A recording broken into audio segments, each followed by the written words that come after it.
What if I told you that staying awake for just 7 days could break your brain, hijack your reality, and turn you into a hallucinating biohazard without a single drop of drugs? Number one, your brain starts buffering like old internet. So you've decided to skip sleep for a whole week. Maybe it's for a bet, or you're just super dedicated to finally beating Skyrim on every difficulty level. Regardless, your brain is now running on fumes and betrayal. By the 24-hour mark, you're already dealing with slowed reaction times and memory glitches that would make a goldfish look like a scholar. Push that to 48 hours and things start to get real weird. Your brain, which usually takes the night shift to file memories, clean itself, and generally not suck, is now skipping all that maintenance. This is like driving your car 500 miles without oil and wondering why it sounds like a dying fax machine.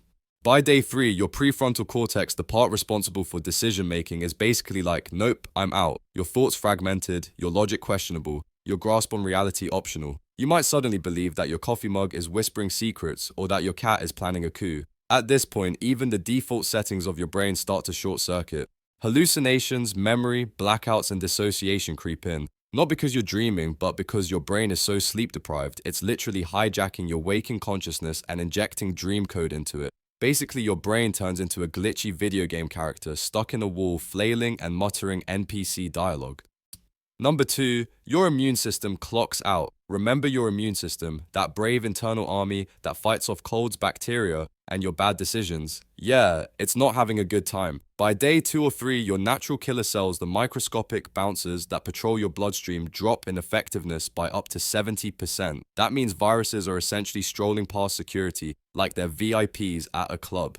You become more vulnerable to literally everything: colds, flus, infections, and probably that one disease nobody's gotten since 1823. Your body's inflammatory responses also go haywire, meaning you might feel achy, feverish, or just like you were emotionally body slammed by a refrigerator. Sleep is when your immune system resets and repairs. Without that, it's like making a pizza and forgetting to preheat the oven. You're just slowly melting into something pathetic and undercooked shit. So if you're planning to go full insomniac warrior mode, maybe write a goodbye letter to your white blood cells. They deserved better.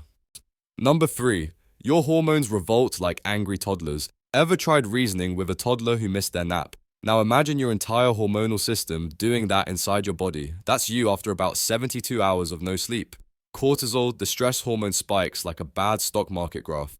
Meanwhile, growth hormone, essential for tissue repair, muscle growth, and basically not falling apart, drops. Your insulin sensitivity tanks too, which is just science speak for you might get diabetes just from looking at a donut. Your hunger hormones also get completely confused. Ghrelin, the one that makes you hungry, goes up, and leptin, the one that says stop eating you maniac, plummets. Result, you suddenly want to eat everything even though your metabolism is in the corner rocking back and forth and whispering, please no.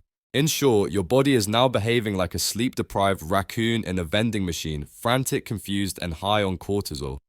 Number 4, you start seeing ghosts, sort of around day 4 to 5. Your brain is officially out of clean RAM. Your perception of reality, glitchy at best. It's like someone shoved a VHS tape into your brain labeled Hallucinations Deluxe Edition. You might hear voices, see shadowy figures, smell smoke that isn't there. It's not ghosts, it's your brain misfiring in a desperate attempt to simulate REM sleep while you're awake. Think of it as daydreaming with a vengeance, but also paranoia, and maybe the urge to fight a lamp. Sleep deprivation-induced hallucinations aren't even rare. They've been documented in sleep studies again and again.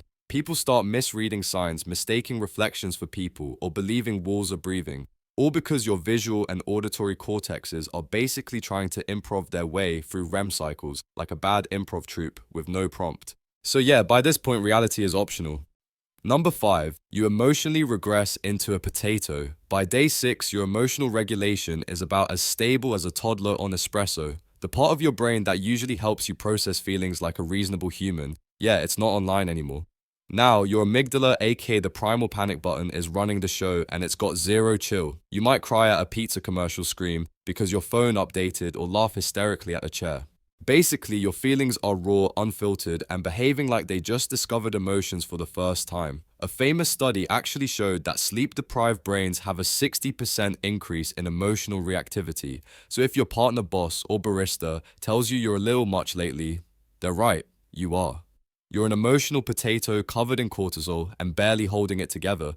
Your body isn't just tired, it's dramatically auditioning for a daytime soap opera. In number 6, microsleeps, your brain's shady little betrayals. At this point, your brain starts to cheat on you without permission. Welcome to microsleeps, those little 1 to 30-second blackouts where parts of your brain just go, nope, and take a nap while your eyes are still open. You might still be standing, walking, or even driving while microsleeping, which is about as safe as letting a goat fly a helicopter.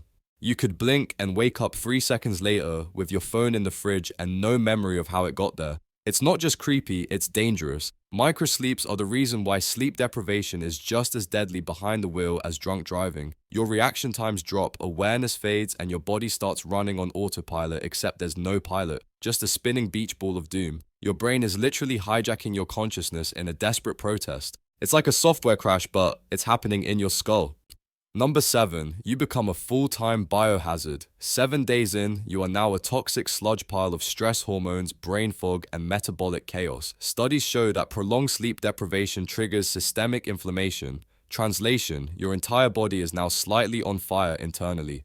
Your risk for heart disease, way up. Stroke elevated. Mood disorders, practically on sale.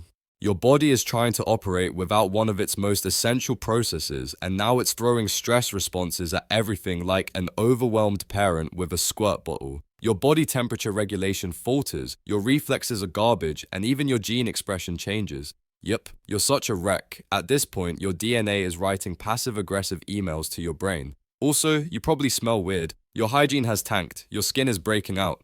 And there's a non-zero chance that you're now whispering to plants and telling them your secrets. Basically, you've become a walking biology experiment and not the kind they put on posters.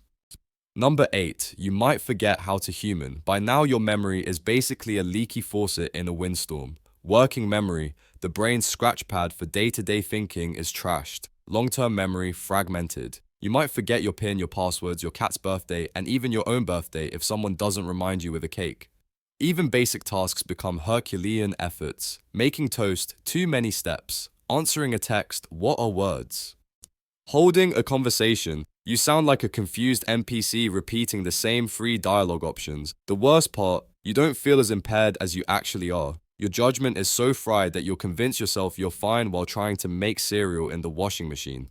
There's a reason sleep deprivation has been used in military interrogations. You're vulnerable, confused, and your brain is essentially turning into wet paper. You're one question away from crying in a grocery aisle because you forgot what peanut butter is. Number 9, you temporarily break reality. Here's where things get truly spicy. Around the 7-day mark, if you haven't already passed out face first into a couch, you start entering full-blown psychosis territory. This isn't just seeing stuff or feeling weird. This is your brain rewriting reality like it's running a fever dream fan fiction. You may develop paranoid delusions such as thinking your microwave is spying on you, or that time has stopped, or that your reflection is someone else. It's like a horror movie directed by your own subconscious. One famous case, Randy Gardner, a high school student in 1964, went 264 hours, that's 11 days without sleep, for a science fair. By day 7, he was hallucinating, struggling to speak coherently, and convinced he was a famous football player. He survived, but the experience was so deeply disturbing that doctors basically said, yeah, don't ever do that again. So yes, technically you can survive 7 days without sleep, but your grip on reality won't. You'll be present in body, but your mind is basically on a psychedelic field trip with no adult supervision. Number 10, you'll crash and hard. Eventually, your body will override you. You're not special, you're not stronger than biology, you're just a meat sack on borrowed time. Once your brain decides it's had enough of your nonsense, it'll pull the plug. People who go this long without sleep usually experience involuntary sleep episodes lasting hours, where their body shuts down like a laptop out of battery. Some even fall asleep standing up.